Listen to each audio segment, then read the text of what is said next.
Bonjour à tous, bienvenue, édition spéciale du Mag-Orient consacrée entièrement aujourd'hui au cinquantenaire de la guerre des 6 jours.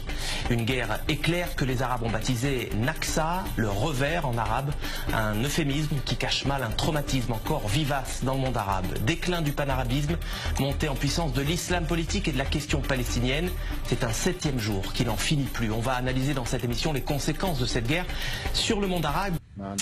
Moshe Dayan, Yitzhak Rabin, Uzi Narkis, autant de noms associés à la victoire militaire israélienne en 67. Mais si je vous disais que le roi du Maroc, Hassan II, avait aussi contribué à la victoire éclair de l'État hébreu. Info, Intox, Johanna Binder, bonsoir. Bonsoir. Alors, est-ce que Israël a effectivement gagné cette guerre de 67 grâce à l'aide du Maroc? Eh bien, sans le Maroc, Israël n'aurait peut-être pas gagné la guerre des 6 jours. Alors, tout commence en 1965, on est 2 ans avant que débute la guerre des 6 jours. Les grands leaders du monde arabe se retrouvent à Casablanca. C'est le 3e grand sommet de la Ligue arabe. Alors, vous vous en doutez, le Mossad ne fait pas partie de la liste officielle des invités, mais il est là et il va recueillir des informations cruciales. Il y a un protagoniste, c'est Nasser, le président égyptien, le leader de la coalition arabe. Alors dans quel état d'esprit est-il à la veille de cette conférence? Il déclare à Assouan en février: l'année 1965 est la plus dangereuse des années de la lutte arabe. Israël prétend que les Arabes s'apprêtent à perpétrer une agression. Cela signifie qu'Israël a l'intention de nous attaquer. Nous devons donc être prêts à riposter.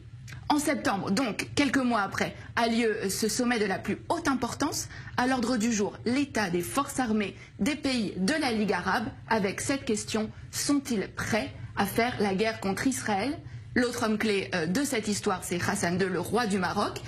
Il va permettre au renseignement israélien de connaître ses ennemis. Et c'est à ce moment-là que le Mossad va donc entrer en action. Oui, absolument. Le Mossad va donc préparer cette opération en amont de la conférence. Plusieurs jours avant, une équipe du Shin Bet et du Mossad, il s'appelle à Tsiporim, donc les oiseaux, vont occuper le dernier étage du très luxueux hôtel à Casablanca où sont attendus les dirigeants arabes et où va aussi avoir lieu la conférence.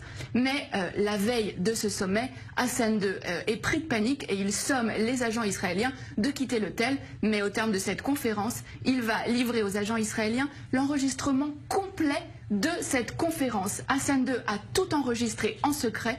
Il n'a pas confiance dans les invités de la Ligue arabe. C'est à peine croyable. Mais qu'est-ce que les Israéliens vont bien pouvoir découvrir sur ces cassettes? Alors, les enregistrements vont révéler qu'il est question de créer un commandement arabe unifié pour mener les hostilités contre Israël. Et le point crucial, c'est que les rangs arabes sont profondément divisés. On va pouvoir entendre des échanges extrêmement vifs entre Hussein de Jordanie, mais aussi Nasser.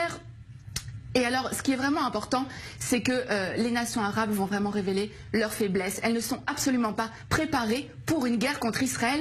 Et c'est vraiment sur la base de ces informations-là que Tsahal va lancer les premières opérations de la guerre des 6 jours en 67. Alors voilà un dirigeant arabe sunnite qui est censé être solidaire de ses homologues arabes. Pourquoi Hassan II a-t-il fait ce choix?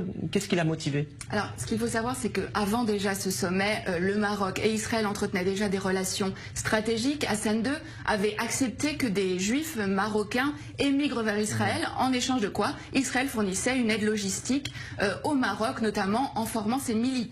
Et suite à cette opération, qui a vraiment été considérée comme le fleuron des renseignements israéliens, Israël est en dette vis-à-vis du Maroc. Seulement un mois plus tard, en octobre, cette dette a un nom, c'est Mehdi Ben Barka, le plus farouche opposant d'Hassan II. Le Mossad participe à l'opération Baba Batra. L'objectif, c'est faire disparaître absolument Ben Barka, Baba Batra aux initiales donc de Ben Barka, mais c'est aussi le nom d'un traité du Talmud. Le Maroc a donc été un allié indispensable à Israël dans la guerre des 6 jours, même si, on le voit bien, aucun cadeau n'est gratuit.